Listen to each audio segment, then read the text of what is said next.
पहला भगवान नु संकीर्तन करी लईए।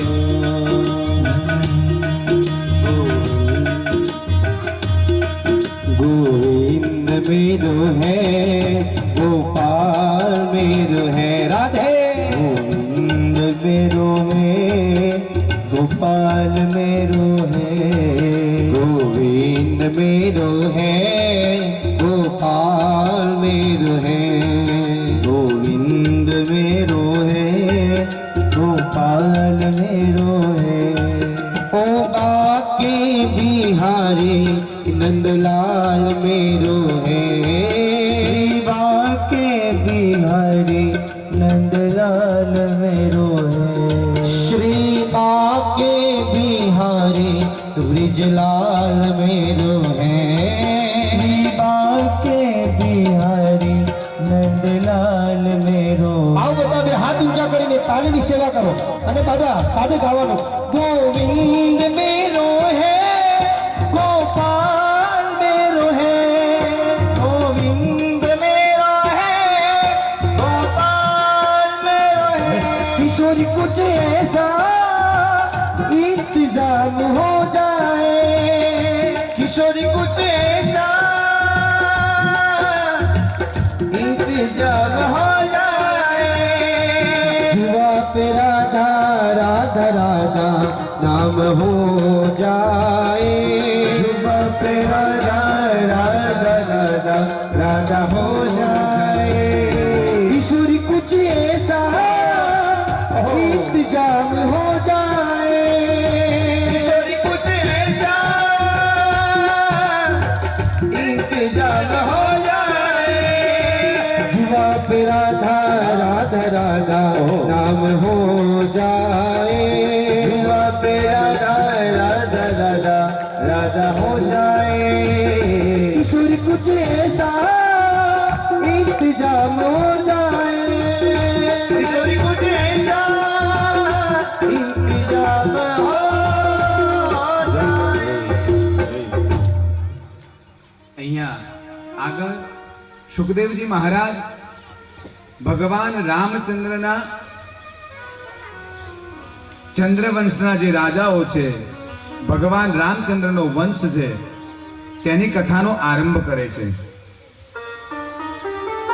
તેમાં તેનો વંશ જે વંશાવલી છે તેના બહુ બધા નામ છે।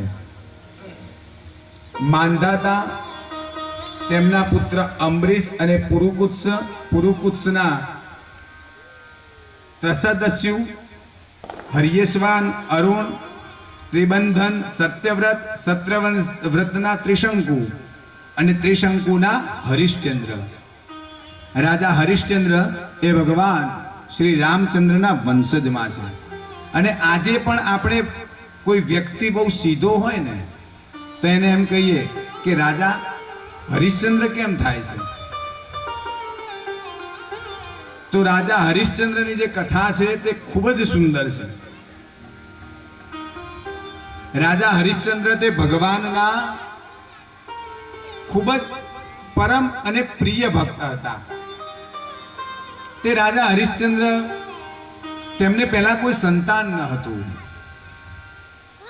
અને તેમને સંતાનની કલ્પના કરી અને ભગવાન વરુણનો યજ્ઞ કર્યો અને તે વરુણના યજ્ઞ દ્વારા તેમને પુત્ર પ્રાપ્તિ થઈ। તે પુત્ર પ્રાપ્તિની એક કથા છે। અને તેના પછી તે રાજા હરિશ્ચંદ્ર બહુ ગુણવાન હતા, માટે ભગવાન દેવોના સભાની અંદર પણ તેમના ગુણગાન ગવાતા હતા। અને આના કારણે તે જે ગુણગાન ગાતા હતા ઇન્દ્રને આ સહન ના થયું। એટલે દેવરાજ ઇન્દ્રએ વિશ્વામિત્ર ઋષિને કહ્યું કે આપ આટલા બધા રાજા હરિશ્ચંદ્રના ગુણગાન ગાઓ છો, તો એક કામ કરો, આપણે તેમની પરીક્ષા કરીએ। તો કે બોલો। તેમનું જે રાજ્ય છે તે રાજ્યની માંગણી કરો। અને જ્યારે રાજા હરિશ્ચંદ્ર પાસે તેમના રાજ્યની માંગણી કરી ત્યારે રાજા હરિશ્ચંદ્રએ ખૂબ જ પ્રેમથી કોઈ પણ અપેક્ષા આકાંક્ષા રાખ્યા વગર વિશ્વામિત્રને પોતાનું રાજ્ય સોંપી દીધું. આટલાથી સંતોષ ન થયો ઇન્દ્ર રાજાને. એટલે ઇન્દ્રએ એમ કહ્યું કે આ તો મારું બોલેલું ઊંધું પડ્યું, પણ હજુ એમની પરીક્ષા કરું. અને ત્યારે તે હરિશ્ચંદ્રની પાસે 1000 સોના મોહરો માગે છે. અને આ રાજા હરિશ્ચંદ્ર તે દાનવીર પણ હતા.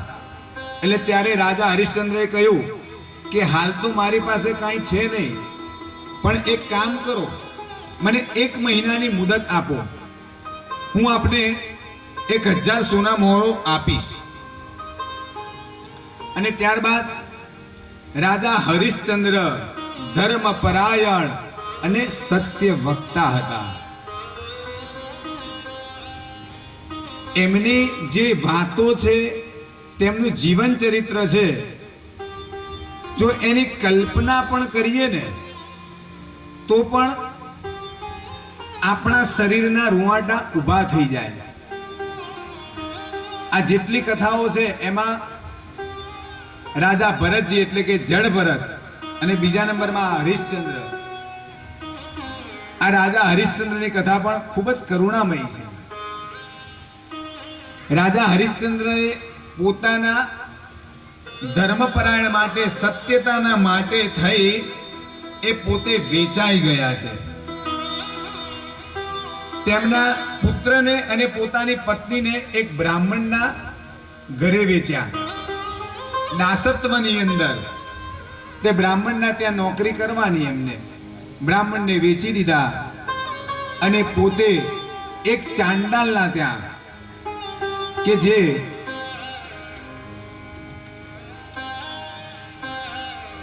અગ્નિ સંસ્કાર આપતા હોય તે સ્મશાનનું કાર્ય કરાવવા વાળા ચાંડાલના ત્યાં વેચે.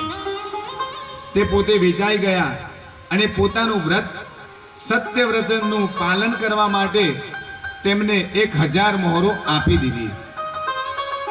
અને આ બાજુ ત્યાં આગળ નોકરી કરવા લાગ્યા છે. કશું બોલ્યા વગર બસ ભગવાનનું ચિંતન કરે અને એકદમ નિષ્ઠાપૂર્વક જે જગ્યાએ ત્રણેય જણા વેચાણા હતા તેમની સેવા કરતા. તેમની પત્નીનું નામ તારામતી અને તેમના પુત્રનું નામ હતું રોહિત. આ બાજુ ભગવાન પણ એમની પરીક્ષા જ કરતા હતા. જાણે એક દિવસે તેમના પુત્રને બ્રાહ્મણ મહારાજે કહ્યું કે આ ફૂલ તોડી લાવો. અને ફૂલ તોડવા માટે તેનો છોકરો જતો હોય છે બ્રાહ્મણ ના ત્યાં, આ રોહિત, અને તેને સર્પદંશથી મૃત્યુ થાય છે. અને જ્યારે એનું મૃત્યુ થાય, આ બાજુ આ તો પોતે એક સ્વયં ત્યાં દાસત્વની નોકરી કરતા હતા. કઈ એની પાસે રૂપિયા ન હતા. તારામાંથી રડવા લાગી, શું કરવું, કોની પાસે જાઉં? અને તારામતી ત્યારે આ પોતાના સંતાનના દેહને લઈ અને સ્મશાનમાં જાય છે. જે જગ્યાએ આ રાજા હરિશ્ચંદ્ર ત્યાં જે સેવા કરતા હોય છે નોકરી, તે જગ્યાએ પોતાના સંતાનને લઈને જાય છે. આ કાશીની ઘટના છે. તમે કોઈ વાર બનારસ ગયા હોય અથવા તો જાઓ, જો ના ગયા હોય તો તમે ત્યાં જોજો. ત્યાં રાજા હરિશ્ચંદ્ર ઘાટ છે. એ ઘાટ ઉપર આ ત્યાં નોકરી કરતા હતા. અને ત્યારે જ્યારે આમની પત્ની ત્યાં આ પોતાના પુત્રના દેહને લઈને આવે છે અને ત્યારે રાજા હરિશ્ચંદ્ર રડવા લાગ્યા. રાજાએ કહ્યું કે તેમની પત્નીએ કહ્યું કે આપણા પુત્રનો દેહ છે તેને અગ્નિદાહ આપવો પડશે. અને ત્યારે રાજા હરિશ્ચંદ્રએ કહ્યું કે અગ્નિદાહ તો આપું, પણ આના માટેનું જે કર છે એટલે કે એક ખીચડી અને તેને ઓઢાડવાનું કપડું, આટલું તમારે આપવું પડશે. આની પાસે કંઈ હતું નહીં. બહુ દયનીય ઘટના ઘટી ત્યાં. રાજા પણ આ હરિશ્ચંદ્ર પણ ખૂબ જ દુઃખી થઈ ગયા.